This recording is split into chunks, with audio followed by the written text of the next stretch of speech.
On a Saturday night on November 18th at around 9 p.m., two men invaded my home while my 16-year-old was home alone with a girlfriend.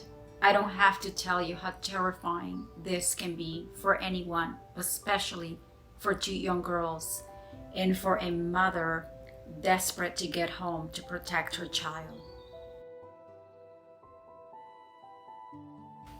The perpetrators entered the home through the back. They used the patio chair to shutter the glass doors and immediately proceeded to the master bedroom, most likely in search for jewelry or a safe. What they were not counting on was for someone to be home. My terrified daughter and her friend locked themselves in my bathroom while they could see the flashlights from underneath the door. Yes, the men made it all the way inside my bedroom, and all that was protecting my child was a sliding door and an unstable lock. Now, why am I telling you this? I want to share this with all of you, but especially those of you who are in Toronto, that it took me 9 minutes to get through the 911 dispatcher. That's 9 minutes of terror and agony. I was in disbelief when I was put on hold. It can't be, I thought. It was a joke. 9 minutes is enough time to rape and kill someone. It frightens me that our emergency services in our country have become this deteriorated, that they're not able to have enough funds and enough people to answer our calls in our most needed of times. I was driving home so fast as I could, trying to get through red lights in the hopes that a cop would catch me and I could send them home. Thankfully, the panic button was pressed to alert our security company that we were in trouble. The second reason I'm telling you this is so that you can take precautions to secure your home and those you love. Fortunately for me, her dad lives across the street. And when I called him to let him know there were intruders in the house, he flew to the rescue. The two men, upon hearing him screaming, they must have gotten scared and ran through the back door. And after finally getting through the 911 dispatcher, the cops showed up within 40 seconds. 5 police cars and about 10 officers were here, running, looking through the perimeter of the house.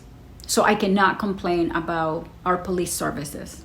They took so much care and so much effort to make us feel safe. But those 9 minutes that it took me to get through the dispatcher is plainly dangerous to our society and wrong. As taxpayers and members of this community, we deserve better care for our emergency services. So I'm asking you, from one parent to another, to write letters to your local representatives and to the mayor. We must demand a better response time. The other reason I am telling you my experience is that because we often hear these kinds of stories, and at a subconscious level, we don't believe that it could happen to us. I was the 3rd house hit that week. You could be next. So please keep your alarms on at all times, but especially when you are home. Most home invasions happen during the day while people are in their homes.